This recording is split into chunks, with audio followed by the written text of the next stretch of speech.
আসসালামু আলাইকুম। সেশন ৫ ব্যক্তিগত তথ্য নিরাপত্তায় অতন্দ্র প্রহরী দল। আমরা আজকে দেখব এই পাসপোর্ট ফর্মটি এবং কিশোর বাতায়ন। আমরা ইতিমধ্যে তথ্য ঝুঁকি, মুঠোফোনের নিরাপত্তা, জাল ডিজিটাল উপাত্ত শনাক্ত করা আর ডিজিটাল সামাজিক যোগাযোগ মাধ্যমের ভারসাম্য ব্যবহার সম্পর্কে জেনেছি। যে বিষয়টি এসব কিছুর সাথে অঙ্গাঙ্গিভাবে জড়িত তা হলো ব্যক্তিগত তথ্যের নিরাপত্তা। আমরা সবাই পাসপোর্ট সম্পর্কে জানি। কোনো বাংলাদেশি নাগরিক যখন দেশের বাইরে যেতে চান তার পাসপোর্ট থাকতে হয়। একটি পাসপোর্ট পেতে প্রথমে কিছু তথ্য একটি ফর্মে জমা দিতে হয়। এই ফর্মে বেশ কিছু তথ্য থাকে যেসব আমাদের একান্ত গোপনীয়।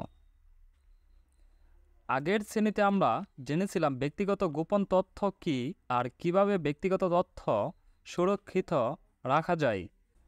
সবাই যদি এই তথ্যগুলো জেনে যায় তাহলে প্রতারকেরা এর অপব্যবহার করতে পারে।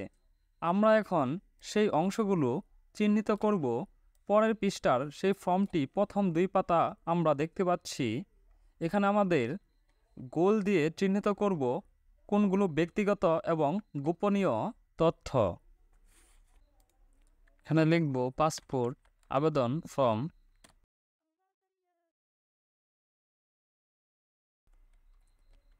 এখানে প্রথম ওয়েবসাইটটি থাকবে ইমিগ্রেশন ও পাসপোর্ট অধিদপ্তর। এখানে আমরা ক্লিক করব।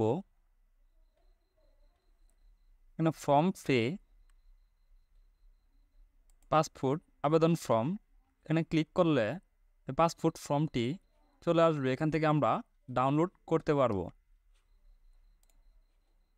এখন আমরা দেখব গোপনীয় তথ্য কোনগুলো, তা আমরা গোল চিহ্ন দিয়ে চিহ্নিত করব। আমাদের গোপনীয় তথ্য হচ্ছে, আমরা এভাবে চিহ্নিত করব: জন্ম সনদপত্র নং, জাতীয় পত্রের নম্বর, TIN যদি থাকে, আর বর্তমান ঠিকানা, স্থায়ী ঠিকানা। এগুলো হচ্ছে আমাদের গোপনীয় তথ্য।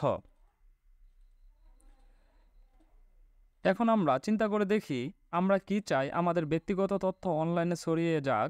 অবশ্যই না। আমাদের পরিবারের কারো ব্যক্তিগত তথ্য ছড়িয়ে যেতে দেওয়া যাবে না। কাজেই আমরা এসব ব্যাপারে খুব সচেতন থাকব। অনলাইনে এসব ফাঁস হয় কি করে? অনলাইনে আমরা যখন বিভিন্ন ওয়েবসাইট বা অ্যাপে যাই তখন সেখানে আমাদের উপস্থিতির চিহ্ন রেখে আসি। কোথাও হয়তো লগ ইন করি, কোথাও মন্তব্য করে আসি, কোথাও হয়তো কোনো বন্ধুকে বার্তা বা ডিজিটাল উপাত্ত পাঠাই।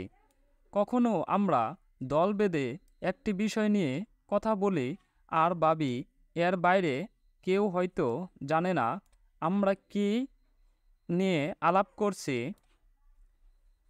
এটি ভীষণ ভুল ধারণা। আমরা ডিজিটাল মাধ্যমে যখন যাই করি না কেন তার হিসেব সবসময় থাকে।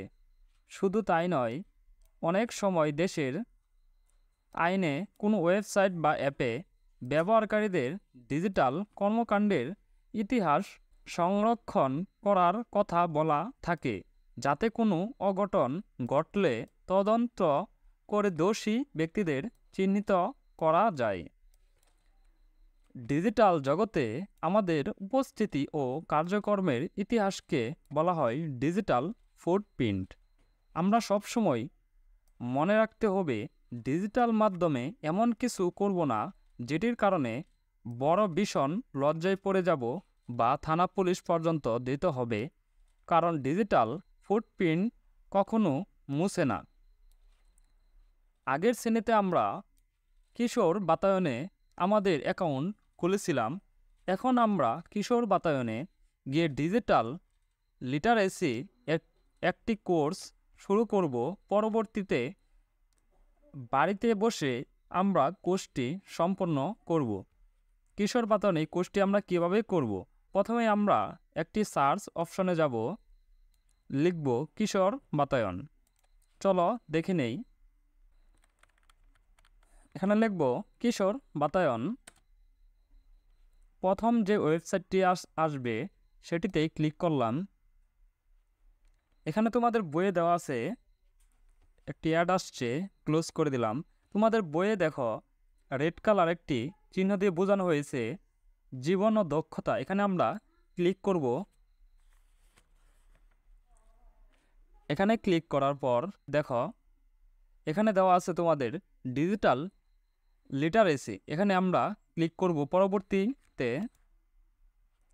পরবর্তী আবার দেখো 3 নম্বর ছকে দেওয়া আছে যে মাধ্যমিক পর্যায়ে শিক্ষার্থীদের জন্য ডিজিটাল লিটারেসি। এখানে ক্লিক করব।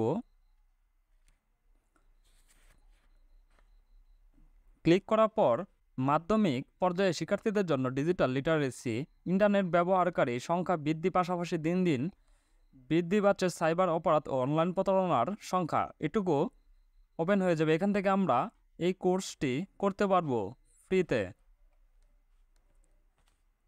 আবার আমরা বইয়ে ফিরে যাই। ধন্যবাদ শিক্ষার্থীরা। আমরা আগামী সেশনে দেখব সেশন 6, নিরাপদ ও ভারসাম্যপূর্ণ ডিজিটাল জীবনযাপন।